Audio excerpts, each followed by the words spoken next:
Olha, eu vou ser sincero pra vocês, eu não tô nada surpreso de não ter nenhuma indicação de artistas de K-pop para o Grammy.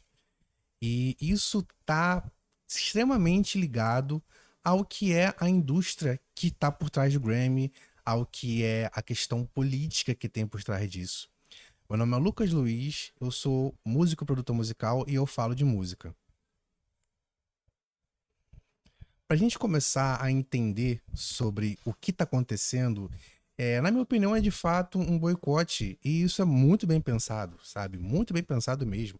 Eu cheguei até a comentar com o pessoal do Threads lá, inclusive @LucasLuiz, que o Grammy e o Oscar, essas premiações que acontecem, que são dos Estados Unidos, elas querem manter a hegemonia dos Estados Unidos. Você tem aí em mais ou menos 10 anos, né, pelo que eu lembro, tem mais de 10 anos o K-pop, mas que deu grande boom na mídia, que veio o BTS, os outros grupos que vieram junto, Blackpink, que começaram a fazer números exorbitantes, começaram a entrar na cultura de outros países. Pelo que eu lembro, só teve uma indicação, né? E não sei se foi premiado, né? Eu poderia até ter pesquisado um pouco mais para poder fazer aqui no vídeo, mas eu quero fazer isso de forma orgânica, sem roteiro. Eu tô só eu e vocês aqui olhando para minha câmera, porque, sabe, para mim não faz sentido, mas eu não tô surpreso. Eu achei que eles não teriam essa coragem de não colocar ninguém. Colocaram na época o BTS, que tava fazendo muito barulho, porque se não colocasse, cara, eles iam, sabe, os Estados Unidos ia entrar em guerra civil. E eu acho que não ter ninguém do K-pop hoje é motivo pra entrar em guerra civil também, sabe? Acontece, gente, que o K-pop, ele é um projeto de dominação cultural. E eu posso estar me queimando muito com vocês do K-pop falando sobre isso. Inclusive, eu tenho um vídeo aqui falando sobre isso, sobre capital cultural. E basicamente eu vou repetir esse vídeo falando sobre o Grammy. Mas para não ficar muito repetitivo, o que para não ficar muito repetitivo, né? O que rola? Os países, eles têm aquela cultura que é exportada, né? Que é o soft power. O pessoal até fala muito sobre isso. E claramente a Coreia do Sul tem um projeto com o K-pop, né? Pelo menos que chegou pra mim primeiro, que furou muita bolha, que, sabe, teve em grandes eventos e, sabe, com a ajuda da internet chegou a muitas pessoas, que foi o Psy. De lá pra cá, todo mundo começou a olhar muito pra lá. E aí você consegue ver esse movimento de soft power com o K-pop, com os doramas, o K-drama, e as pessoas querendo aprender a língua, querendo conhecer mais sobre a cultura, que é exatamente o que os Estados Unidos fizeram há muitos anos atrás. Tipo, eu não sei quantos anos exatamente, mas vamos colocar que seja em torno de 100 anos atrás. Os Estados Unidos fizeram a mesma coisa.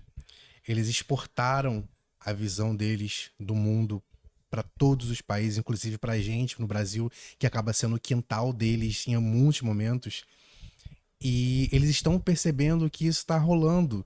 E óbvio que vai rolar boicote. Não é falta de capacidade, porque olha, eu abri aqui as listas das premiações e eu não tenho conhecimento ainda para poder cravar que poderia ter um álbum do ano dentro do K-pop. Mas, cara, gravação no ano, com certeza, sabe? Canção do ano, pelo menos indicado. Artista revelação eu não posso dizer. Melhor performance solo de pop, melhor performance de pop duo em grupo. Mano, isso aqui, a lista era pra estar só de K-pop. Desculpa, não tem como. E o último, que é vídeo performance, se eu não me engano, deixa eu descer a lista aqui. Melhor vídeo musical. Era pra lista ter só K-pop. Cara, não tem condição. Não existe a possibilidade de existir um mundo em que as pessoas não estão vendo o que está acontecendo na Coreia do Sul que está sendo exportado para o mundo. Eu acredito que esse boicote que rolou de não ter nem indicados, que ficaria menos feio se eles indicassem e não premiassem, pelo menos, acontece muito também associado à questão da pequena guerra fria que os Estados Unidos está travando com a China. E aí a gente tem os países do Oriente crescendo em inúmeros pontos da economia e os Estados Unidos, que tinha essa hegemonia, perdendo. E eu vou fazer uma relação com a questão política também que acontece com o Brasil e com a Rússia em questão dos BRICS. Né? Três pontos, galera. O primeiro ponto é a China se tornando, daqui a pouco, ou não sei quando vai ser, a maior economia do mundo, que é a segunda, e tá bem atrás ainda, mas tá caminhando para se tornar a maior economia do mundo. Segundo ponto, a questão do BRICS, com a Rússia querendo tirar a gente do modelo de moeda do SWIFT. E eu vou tentar falar isso de uma forma bem tranquila, gente. Eu não quero entrar em questões muito técnicas, até porque eu não sou economista. Eu sou só um músico produtor que gosta de falar sobre arte, mas isso é totalmente ligado à política. E desculpa se você está achando isso muito chato, mas eu acho importante que você continue aqui comigo para você até conseguir entender isso com outros olhos. Essa questão da saída do sistema SWIFT, que é um sistema de moeda que é baseado no dólar, vai tirar muito poder. O BRICS está querendo, por exemplo, incluir Cuba dentro do seu sistema monetário, que vai ser diferente do sistema SWIFT, e isso vai perder todo o peso do embargo que os Estados Unidos têm. E aí a Coreia do Norte pode vir nesse mesmo caminho. E aí você consegue ver que essa hegemonia de anos que eles têm, de dominação que eles têm, está se perdendo. E essa perca de hegemonia passa pela dominação cultural, passa pelo soft power. O hard power é o poder bélico, é militar. E o soft power é isso, é cultura, é o que é exportado. Quando o pessoal pensa em Brasil, pensa em samba, pensa em Rio de Janeiro, em praia, em mulher bonita. Esse é o nosso soft power. O da Coreia do Sul são os dramas e o K-pop.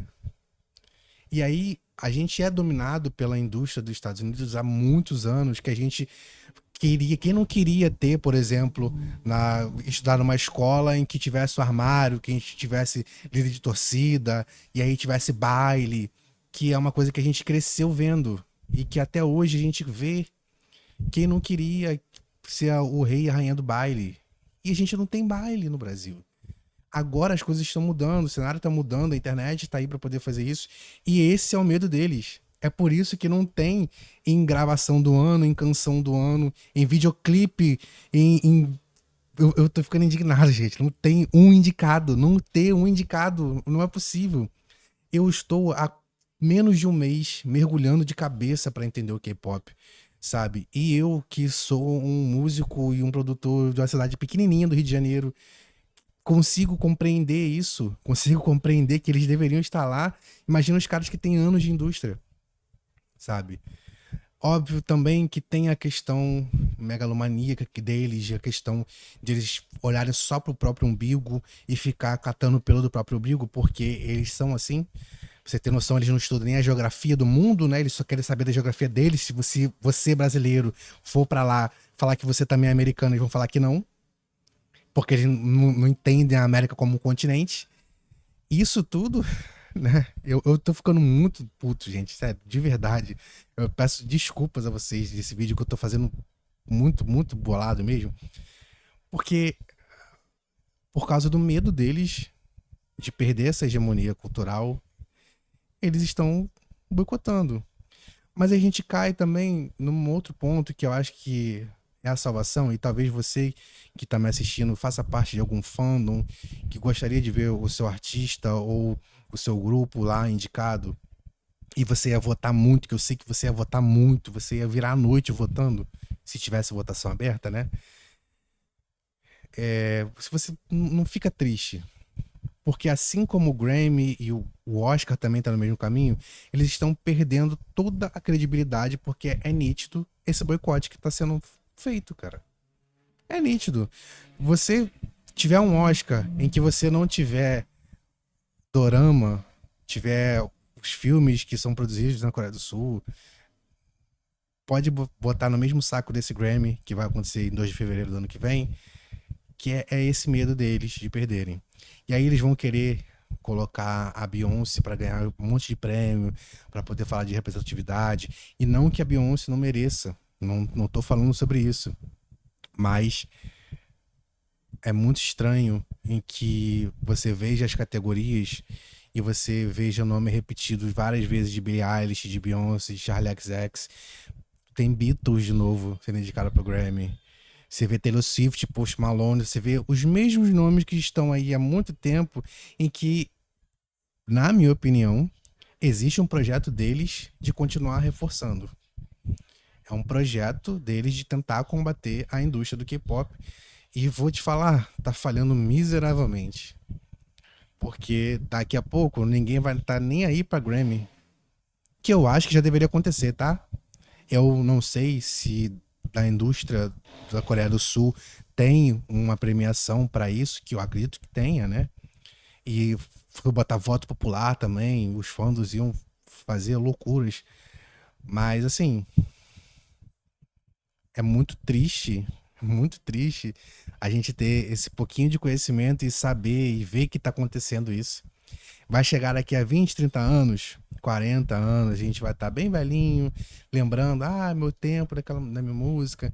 A gente vai começar a ver os documentários falando assim, olha, poxa, ó, vazou que realmente teve boicote em 2025 pro pessoal do K-pop não ir, ficou tendo boicote durante anos. Me aguarde. Volta aqui daqui a alguns anos, eu não sei se vai ter YouTube ainda, provavelmente, mas volta daqui a alguns anos e grava aqui no dia de hoje. Esse cara aqui, ruivo, estranho, tava falando assim, pô, o Grammy perdeu toda a importância que tem pra música no mundo por causa desses anos em que eles ficaram boicotando o K-pop. Galera, se inscreve no canal, comenta, diz pra mim se você concorda comigo, se você discorda. Eu realmente tô gravando isso aqui muito bolado, muito fulo da vida. E não porque eu virei um exímio defensor de K-pop, eu nem entendo tanto assim, vocês que comentam aqui que me ajudam bastante, mas é porque é nítido que tem um projeto pra não para eles não perderem a hegemonia, sabe? Mas sinto dizer que sim, vocês estão perdendo a hegemonia. Eu sei que tem gente de língua inglesa que me assiste e, cara, me desculpa. Eu espero que você goste de K-pop, mas essa hegemonia que vocês têm, tchau, tchau. Te vejo no próximo vídeo.